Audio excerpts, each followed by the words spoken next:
Today we're going to talk about beverage seminars on board a Disney cruise. And I want to start this with a disclaimer.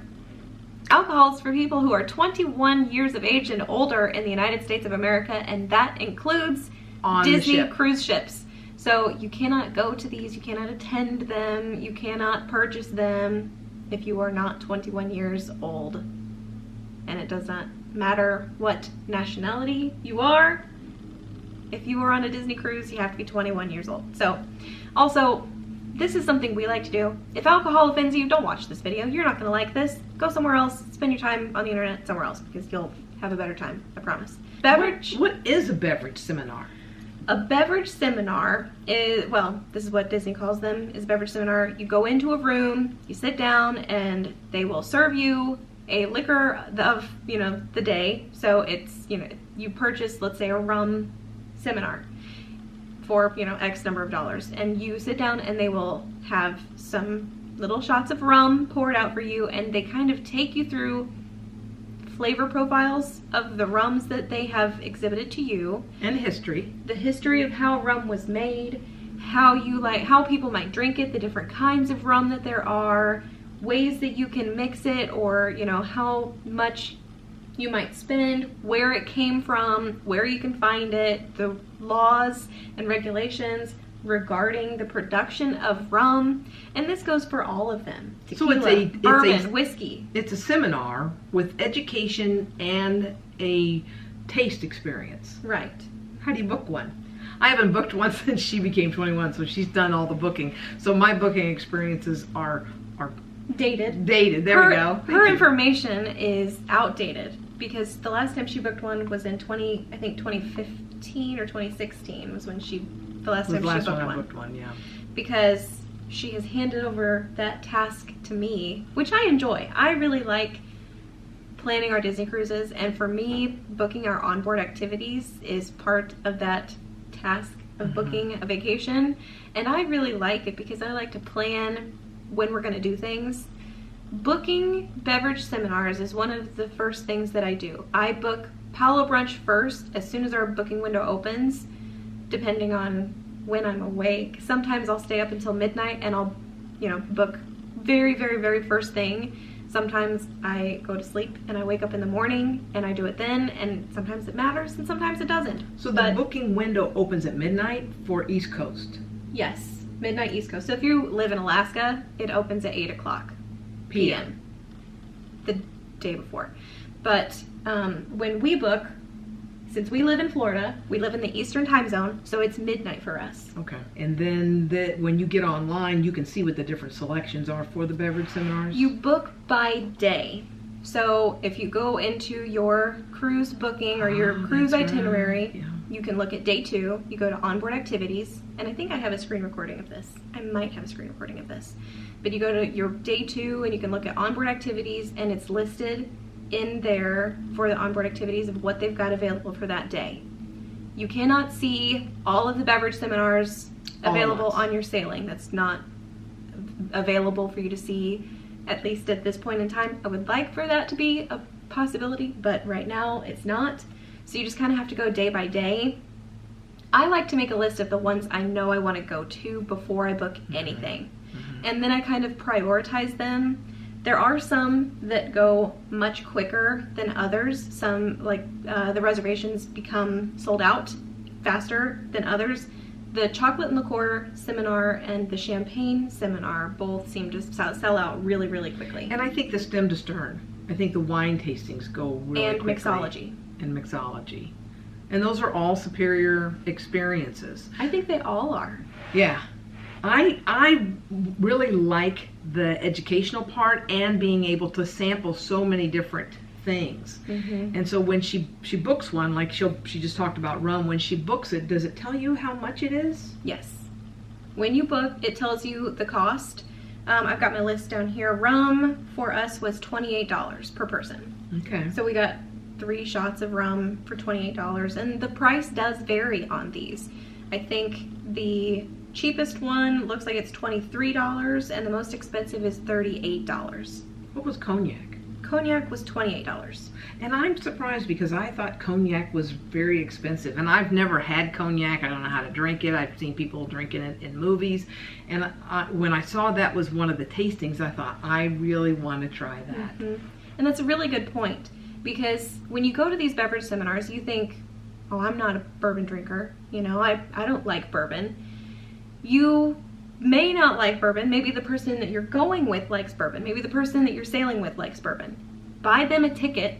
You can go with them to the seminar. And if you're not drinking and you're just there to like absorb the knowledge that is going to be shared with you, you can do that. They welcome that. They want you to learn. What I really like, one of my favorite things about the beverage seminars is the information. Yeah.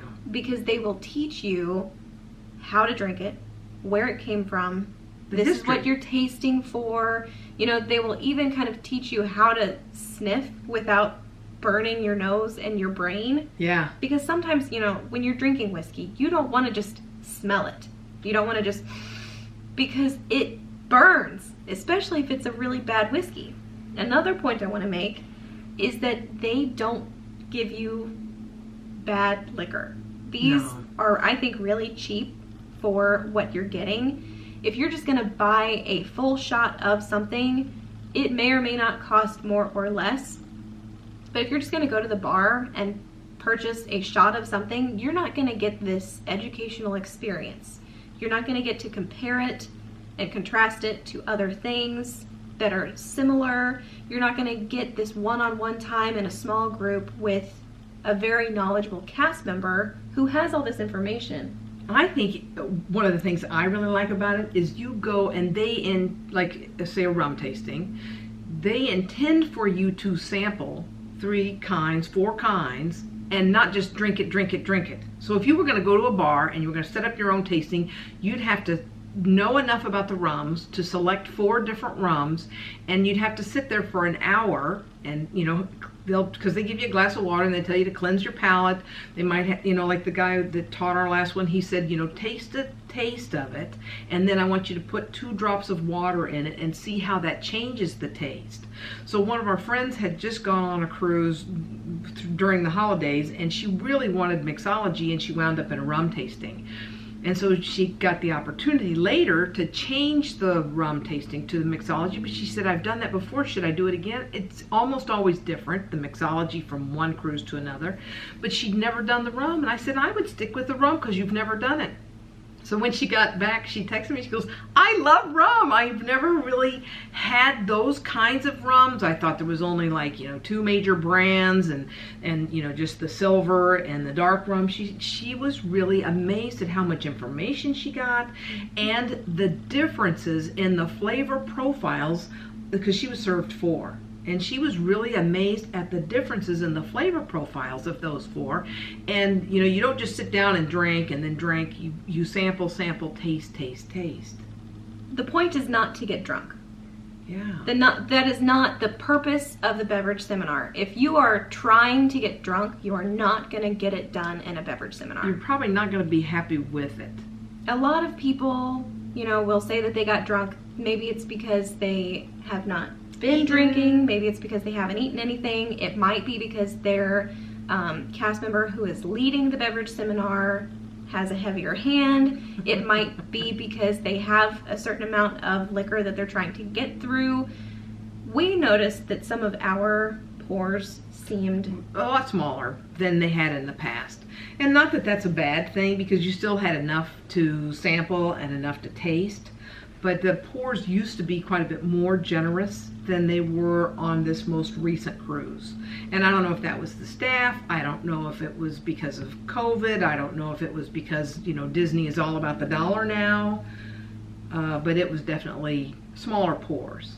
So now I want to kind of go through a few of, well, maybe all of them that they offer, because I don't even know if there is a summary of all of the beverage seminars that Disney Cruise Line offers. Have you seen that anywhere? I never have, but I know that some sailings I've been on, I've seen different ones than I've ever seen before. Yeah. I don't know that I've ever seen cognac before, but once I saw it, now I look for it and I've seen it. So I don't know if I just missed it. Mm-hmm. There's a cognac seminar for $28 is what we paid for it. They also have a bourbon seminar and a whiskey seminar. Now these are two different seminars. Not all whiskeys are bourbons, okay? So there is a difference, and there is a difference in flavor. Yeah. Not just in the production or the rules and regulations and laws regarding the production and sale of bourbon, but in the flavor. And they go through that. Yes. They talk about those things. And they don't make you feel stupid. You know, what I really like about these beverage seminars is they want to treat it like it's the first time you've ever been to one, even if it's your 10th time. Yeah, even if you've done numerous, they want to give you information that maybe you haven't had before. Mm-hmm. They have a martini tasting, which is really fun because you would think martinis are going to be all vodka or gin, and that's not exactly true. No. They might do a gin martini and a vodka martini and a whiskey martini and maybe like a cream liqueur martini. So they might give you 4 completely different styles of martini, and they will discuss why this one is a martini or why these are martinis or what makes them martinis. Where they came from, how they originated, and I really enjoy the history part. It's like a class. Yeah. It's very educational, but it's also fun. It's interactive. You get to taste things, and I really enjoy that. Mixology is another one that's really interactive. Mixology's changed quite a bit, so used to be more interactive than it is now. In years past, not just, pre-COVID, but years and years ago, they used to bring you behind the bar, and you, as a part of the class, would make the drinks. So they would have, you'd walk in and it was just glorious. They would have all of the glasses lined up on the bar, and then they would kind of bring 5 people back, and those 5 people are going to make this first drink for the whole class. They would typically have 25 people in the class, and they would have 5 different drinks, and they're not, full pours or full drinks. They're smaller glasses. But they would have 5 people come up, and each one of those would make 5 of the same drink. And then that gets distributed to the entire class. And the host or cast member who is, teaching them how to make that drink teaches each one of those 5 people how to make 5 of this drink. And then the next 5 people go up and they make 5 drinks. So you get 5 drinks made by you and 4 different people. And what I really liked about that class is because you're not learning about a specific type of alcohol. You're not learning about rum. You're learning mixology and bartending skills. In one of mine, we learned how to open a bottle of champagne. I had never done that before that class. And I thought it was really interesting because a lot of people, you think, you want to just pop it open. You want to hear the sound. And that bartender told me you want to open it as slowly as possible. You hold the cork and you twist the bottle. Yeah. Now, I'm a chicken, and so when I do it at home, I have a pot holder on my hand. I don't know why it makes me feel safe, but it does. And so I will place the bottle on the countertop, and I hold the cork with my hand with a pot holder on it, and I twist the bottle on the bottom. And you want to make sure that it just kind of goes, not dunk. Yeah, and if don't, sometimes you're going to waste some of your champagne. Right, and that's not the point. You don't want those bubbles to explode because you want to preserve the bubbles in the bottle. And another time we learned how to layer shots. Sometimes you'll learn how to muddle, and you learn how to muddle in the mojito and caipirinha tasting, which is really fun because mojitos are rum, caipirinhas are made from cachaça, which is Brazilian. Yeah, I think so. And so I think those are really interesting because it's not just one mojito. I think you get 3 mojitos and the caipirinha, which is similar, and but you different. You learn how to muddle the limes and the mint, and they don't want you to work it so hard, and it's very informative if you like that kind of drink. And you can take those principles that you learn from home. Well, from that class, you can make a mint julep. Yeah. With bourbon. Yeah. Because that's how you make a mint julep, is you just sub the rum for bourbon, which is fun. They also have some really lazy ones, I want to call them, where you don't do anything. So it's like the wine tasting. You go in and you sit down, and they serve have you the wine poured for you, ready to drink, and you just kind of sit there and you just smell and you throw out terms. What do you smell? What do I you smell grapes. red fruits. Okay, that's my point. I feel like a lot of people are like, I smell red fruits and I smell white fruits and I smell flowers. Tart cherries and I smell roses. I always feel like, isn't it grape juice? Don't you smell grapes in your wine? I get that there are other flavor profiles in there, but no one ever throws out grapes. And I just want to be that one jerk in the class that smells grapes. Smells grapes. There is a tequila and margarita class that we have done several times, and we have had varying experiences with. We have had some excellent, but we had one that was a standout experience because it turned out to be a commercial. Okay. We were on a Panama Canal cruise in 2019. I think it was spring of 2019. And I think it was Panama Canal Day. It was. And it was like afternoon. It was like 4 o'clock in the afternoon, 2 or 4 o'clock in the afternoon. And we were really excited about this beverage seminar because it's tequila and margarita, and we are going through the canal, and it's like we're gonna be in Mexico, and this just feels right. And we went in, and it was not a Disney cast member leading the course. Well, he started it, and then somebody else took it over. It was a brand representative from a tequila brand who was leading our course and taking us through the different tequilas. I would not have had a problem with that if we had been told in advance that this beverage seminar was to be hosted by, this brand of tequila. A non-Disney person, and the only tequilas you're going to taste are this one brand. Right. But we weren't informed that, not even when we got into the class. You just figured it out as the class went on, that every tequila you tasted was just of this one brand.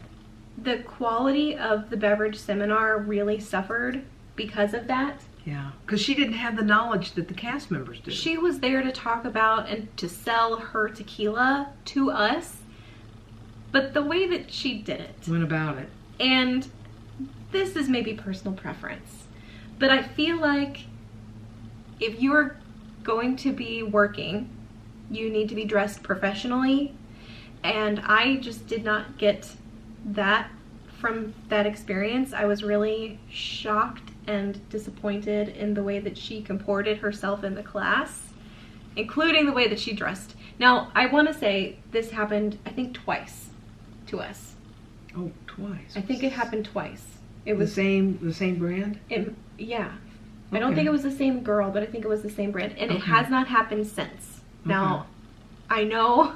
There were several in that first class that I know they were livid. Very upset. There was a huge line at guest services. I think everyone left that beverage seminar and went right straight to guest services to tell them... To tattle.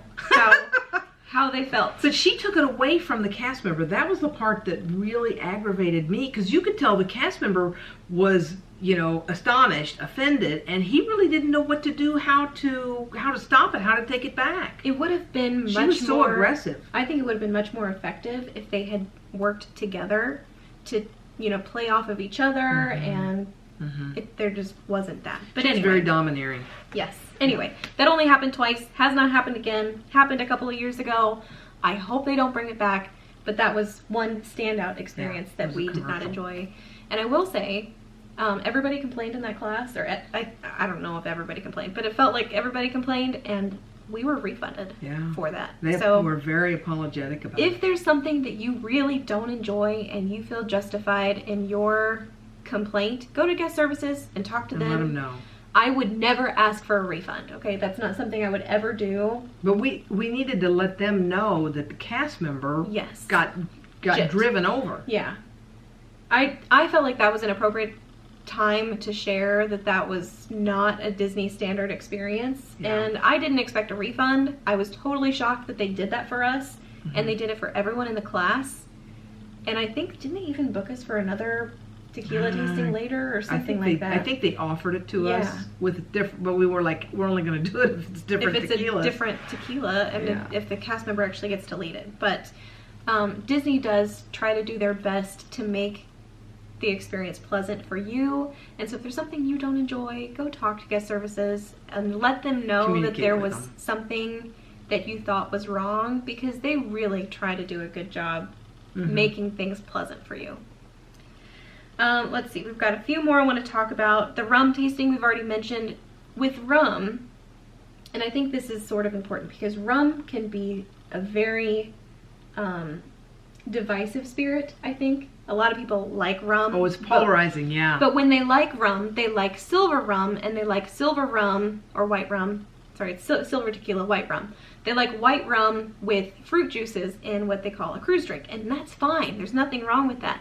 You're not going to find a white rum in the rum tasting. We've been to a couple of rum tastings and never been served a white rum. They always serve you sipping rums, or, you know, very aged, spiced rums, which are so beautiful and lovely. And if you don't like rum because you've only ever had cruise drinks and you've had bad experiences with them, sort of like you may have had a bad experience with tequila or whiskey or Jägermeister, if you feel that way about rum, try a rum tasting, because spiced rums are so fun. Very different. You can sip a spiced rum the way you sip a cognac, and it's much more enjoyable. I love a spiced rum. And those Disney beverage seminars have really gotten me into spiced rums. They make it much more enjoyable than, you know, just like going to the store and I don't know what I'm looking for. And you get to try some really nice rums. Some high-end rums. That you can even find when you get home. So if you really like one and you want to have something on hand, you're like, well, I'm not a bourbon drinker and I don't like cognac, but I want something that I can sip on when it's raining outside, you know, and I'm reading a book. If you want something like that, you want a sipping liquor, try rum tasting. Yeah. Go check it out, because I think you'll like it. Yeah, it might be something new for you to experience. Right. They have 2 beverage seminars where they serve champagne. They have the champagne tasting, where they take you through 4 champagnes. And when I say champagne, I don't mean like a Grand Spumante or a Prosecco or like a fake champagne. Actual champagnes. They serve very, very, very high-end champagnes. Now, to me, you know, I'm used to drinking like the Bellatori or the Corbel, you know, the cheap stuff here at home. $20, $25 or under. But we have been served Taittinger, we have been served Veuve Clicquot, we have been served Moet Chandon. We've been served some very, very nice champagnes in the champagne tasting. And the champagne tasting is different than all of the others because they pour it like right before you drink it. They don't want the bubbles to disappear. So when you sit down, you have 4 empty glasses. And then by the time you leave, you have 4 empty glasses. But as they take you through the course, they, you know, pour the champagne for you, so you get to see not only them opening the bottle of champagne, but you get to see them pour it and how much they pour, and, you know, they talk you through the history of how champagne was made and how they got rid of the yeast in the bottle and who, you know, has the yellow label and why, and it's very special. Yeah, I really enjoy the champagne tasting. Yes, it's probably my favorite, tied with the next one. The chocolate and liqueur tasting. Oh, that's a favorite. It is a meal. It's a snack. You sit down and they have, this one is the biggest variety. This one to me is almost comparable to mixology in the variety that you get. You sit down and you have a champagne flute, and you have a wine glass, and you have a port glass, and you have a shot glass. And then they have an assortment of chocolate and cheese. So we have been given a rosé champagne, a red wine, a port wine, a 10-year aged port wine, and then a whiskey. And then they have an assortment of chocolate. They'll have like melted dark chocolate and white chocolate, and they'll have the, you know, whole pieces of very, very fine chocolate. They've got white chocolate, caramel chocolate, and dark chocolate. There's a shot glass of cheese. We've been served Parmesan cheese, and we've been served a very beautiful like goat blue cheese. Oh, it was delicious. Stunning. And then a melted dark chocolate. So it's just, It's basically a pairing class. yes. They are pairing the chocolates with the different wines or champagnes, the cheeses with them, and they will talk about how they're supposed to enhance one another and how it's supposed to bring out different flavors. So you will taste one, take a bite, taste another, take Sip a the different champagne bite. and sip the champagne, tell me what you taste, and then dip your spoon in the melted white chocolate and let it coat your tongue, and then sip the champagne. And see how it changes. Right. And so sometimes you'll have, like, say you don't like whiskey. If you mix the whiskey with a little bit of caramel chocolate, Yeah. it might be more enjoyable for you. It changes. And it reminds me in the movie with Remy, you know, Oh, when yeah. he's taking a bite and he's In got his eyes Ratatouille. closed. Yeah. And you see the swirling or the popping, you know, because it brings different flavors to light when you combine things together. And I just love that class. Yes, it's very fun. Now, the champagne and chocolate and liqueur tasting sell out so fast. So when I'm going back to booking, when I'm booking beverage seminars, those are the ones I look for first, and I will fill in spots on my other days with other beverage seminars as I see them, but I always look for those first, and I like to put them toward the end of the cruise. We try not to do more than one in a day. Very true. Because even though the point is not to get drunk, that's not the point of these classes, it may be a side effect. Yeah, because you are drinking alcohol. Right. And so you need to eat, and you need to, you know, be wise and don't sit out in the sun, and don't go into these classes having already consumed a ton of other alcohol. You need to be fed and hydrated and rested, because if you're exhausted when you go into one of these, even if you've eaten something and had something to drink, that alcohol might be enough to just really, really relax you, and then you can't wake up, you know, and you look like you're staggering around when you're just now very relaxed. Right. So be wise, make good choices. There are a couple of others that we did not do on our most recent cruise. You just can't fit them all in. Well, and some of them we don't like. Okay. There's a beer tasting, and we've done it. I've done it once. I think I've done it twice. You have, because you've done it on the Fantasy and Okay. on the Yeah. Magic or the Wonder. Yeah. She's done two of them, because I know she's done one on the new ship and one on the old ships. Right. So I've only done it one time. The beer tasting is fine. My problem with the beer tasting is that the beer tasting is limited to what they have on board. And I've just never been really all that impressed with the beer selection on board. Exactly, with the choices that you have. They have a huge wine selection on board. They have an enormous liquor selection on board. Depending on the bar that you go to, you may have, you know, a wider selection of bourbon or wine or champagne or whatever. But I just have never really been all that impressed with their beer selection. So I choose not to do the beer tasting. I agree. If you're, you know, what is it, you know, the beer that is your favorite is one of the ones that they have on board, then you're going to be delighted. And it might be a good experience for you to go find or see or taste some other beers. But the selection is limited. And we like to go to craft breweries near us. And so that's an activity that we can do around town on our own time when we're not on a cruise. If you are just getting into beer, maybe try the beer tasting, because they do try to give you several varieties, different kinds of beer, and then they'll give you the education of what you're looking for. And here's, you know, a beer here's that an you ale, might this like. might be a mead. This one's lighter, this one's heavier, this one's fruity, this one's a very high percentage, and so yeah. They But talk that's you kind of through the extent of it. They talk you through the different kinds of glasses that they serve it in. It's very informative. It's just not my favorite seminar. Yeah. And then there's an Amari tasting. And I might like this now because we're drinking gin now. We used to not drink gin. It used to just be very difficult for us to Yeah, drink. it was not, gin was not something that I would ever order. I didn't particularly care for gin. But now we're sort of getting into gin because we have found some niche, you know, craft distilleries that make gin that are a little bit softer and easier to drink. Not that that really matters, but Amari is very bitter and I don't like it. Care for it? No, I don't care for it at all. Okay. So that's another beverage seminar. So those are, I think, most of them at least, if not all of the beverage seminars that I have seen offered on Disney Cruise Line. The prices on them vary. I will try to add the price in the editing while we're talking about them, so you'll be able to see that. But what you get for the price, I think the value is exceptional. I do too. I like the entire experience. They usually take about an hour, and typically when you arrive, they stop you at the door, they get your name, they verify your reservation that you've been booked, and then they will seat you.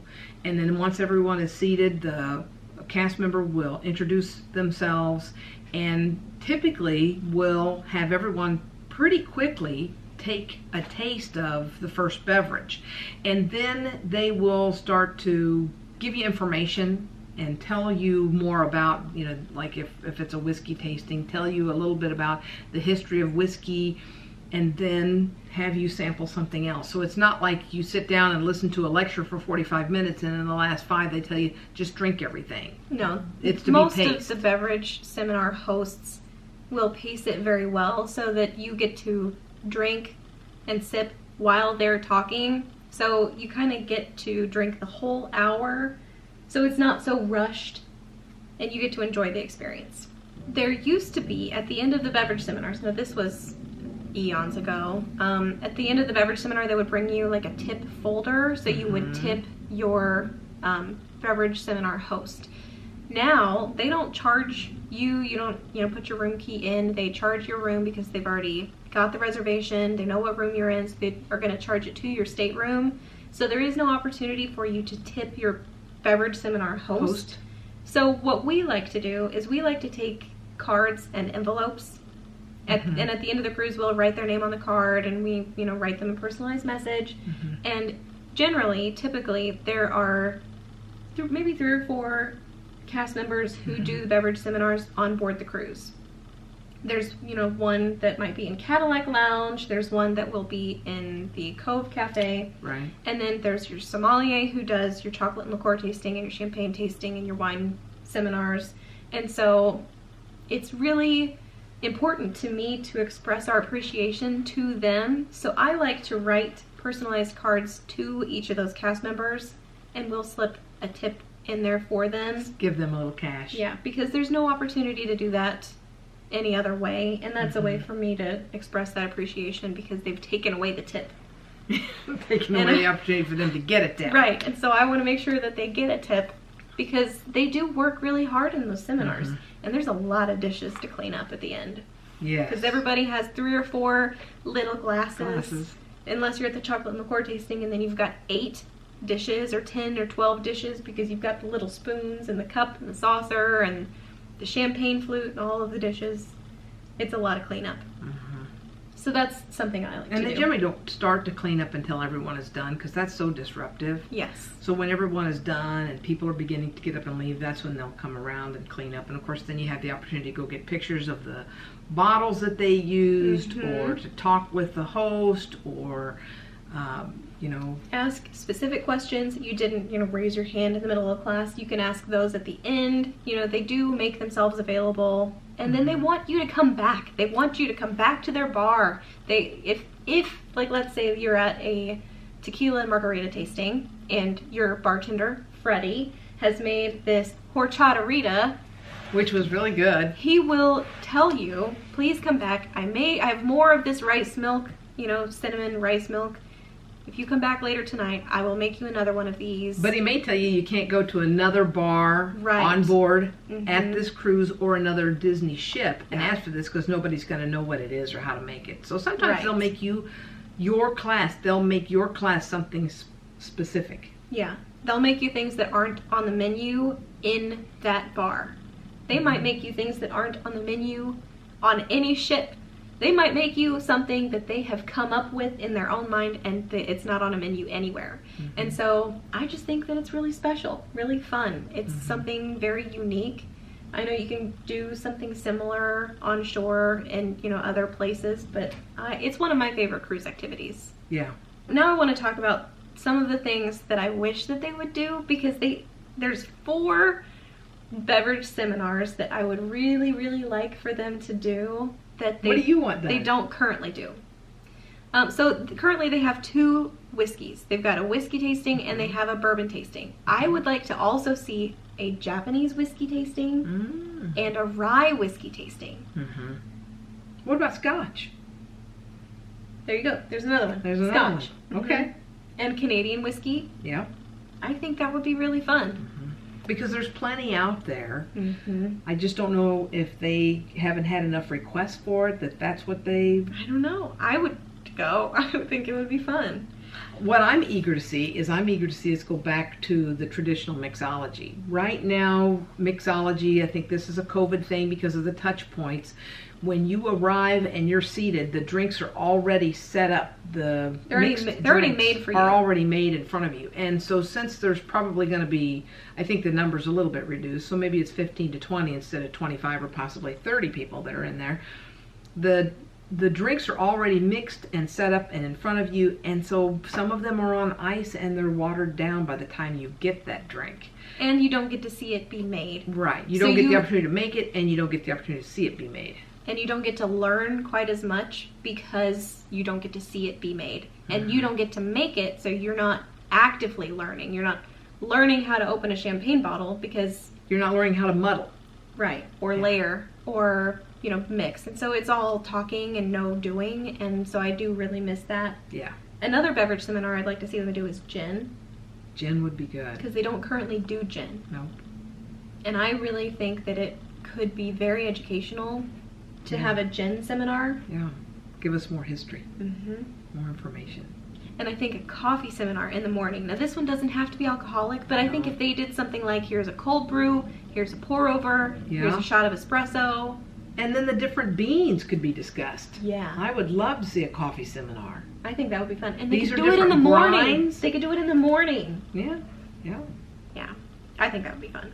So that's what I'd like to see. Okay. Not that it really matters, but that's what I'd like to see. Well, we covered all the points I had. And me. So that's everything we've got for today.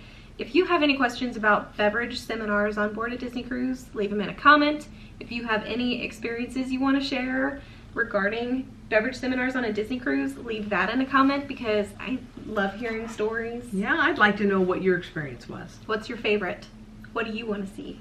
Yeah. What's one you want to try if you haven't done one? Did you do one and it was a dud? I want to hear about that. Yeah, let us know. Tell us everything because we want to know. We're nosy. Tell us. All right. Please.